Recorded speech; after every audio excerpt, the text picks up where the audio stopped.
What I'm going to do is I'm going to go through some applications of Seisan. Some of this stuff you're not going to really see on a regular basis, but you're going to be amazed on what you can actually pull out of the moves that you've been doing for God knows how long. All right? So, just to get everybody set, let's do a Seisan kata. Ready? Let's go! Seisan. Hey. Let's do long form. Ready? Ich. Ni. Son. Chi. Go. All right, now that we're in Seisan mode, let's do some applications, okay? So the first move we're going to do is, come here, let me borrow you. Okay. So the first move that we're going to do is this movement in Seisan, okay? Now, I may relate pressure points to it only just to give you reference to it. So as he comes pushing at me like this, I'm going to be trying to pull him in. So I'm kind of thinking that wrist block down and pulling into me. Because you got to remember, if you want to direct energy, you either push it out, pull it in, bring it up, or bring it down. So what we're trying to do is we're trying to bring it in and down. So if you do two directions, you're going to be more impactful. You can do one, but because of the three-dimensional person I'm dealing with, I can do two and make it a little bit more impactful. So as he comes in here, I'm going to come here. Now look what happens to him. It brings him forward, it opens him up, and what's my movement? Here. I can, if he's too far towards me, then I can clip him from the behind the head. If he's here, I clip him here.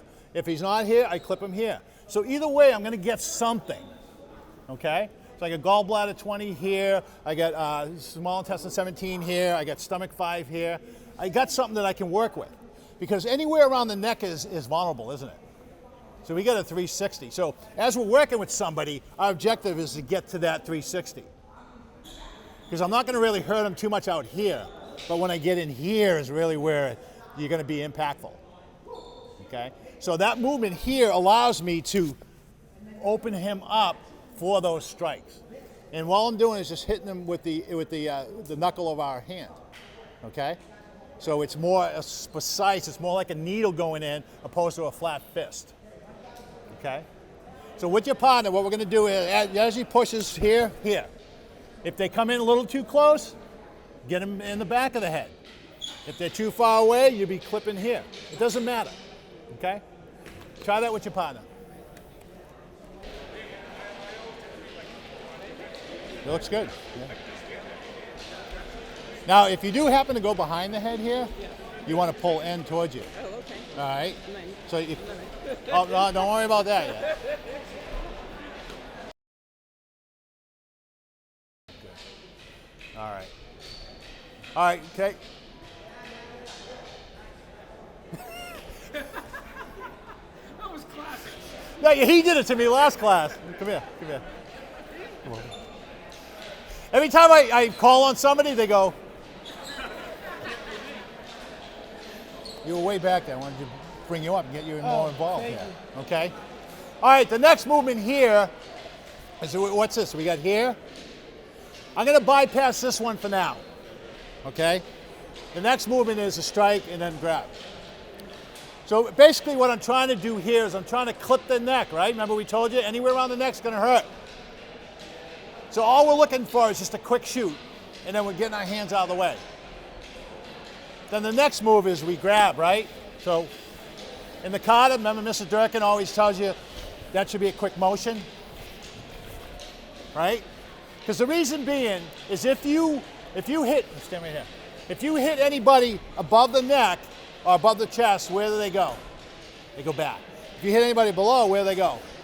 They bend over, right? So we always have to count for spinal reflex. That's important to remember, okay? So when I do this movement, I'm going to shoot up here, I'm going to clip it and grab. Then I'm going to do the knee strike here. Now what that's going to do is bring him forward, right? That we already know from our Seisan bunki. Now, what's the next movement? The groin strike, right? Come on here. Watch this. He comes, attacks me. I shoot here, come here. I come here like this, right? Now what's my next movement? I step forward and all I do is just get him in a headlock, bring his torso around, okay? So that's the next movement. So it's 1, 2, 3. So what I'm doing is I'm injecting that next movement into that sequence. 1, 2, he bends over because I just need him pretty hard. I step forward and I do that groin strike. Or headlock, I would call it, instead of a groin strike. And I'm using this arm here to control his torso. If I really push this way here, his head's going to turn and he's going to be looking that way while you got him in that headlock. Please, please go slow when we do this motion. So we're going to come here, do it again. 1, 2, boom! Pretend that you really got knee in the gut. And then in this motion here, I want you to step forward and slowly just pretend that you're going to go in a headlock. This is where Uechi will slow it right down because I don't want anybody to get hurt. Okay? Try that. Thank you. Thank you. Thank you for partaking. So when we do these types of movements, we have to make sure that we pretend that we're actually getting hit. Because in a real life situation, if Paul throws a punch at me and I block and kick, that's really not what's going to happen in real life. If he throws that block and I really kick him, he's going to bend over. You see what I mean? So now the body structure I'm dealing with is in a different position. Not what we're used to in the dojo where we do 1, 2, 3, you know what I mean? So if I really did kick him, boom, he'd be bent over. And then that's where I do my movement, okay? So pretend that you're in a movie and you're play fighting. So that way there we can get at least a realistic simulation of what will actually happen. And I think that's one of the things that we should probably do more of because in a real life situation, it's not going to be the way it is in the dojo. The way it is in the dojo is because we're trying to keep it safe so no one gets hurt, right? So kind of role play a little bit. Pretend like, oh, you know how kids do it, right? We're all kids today.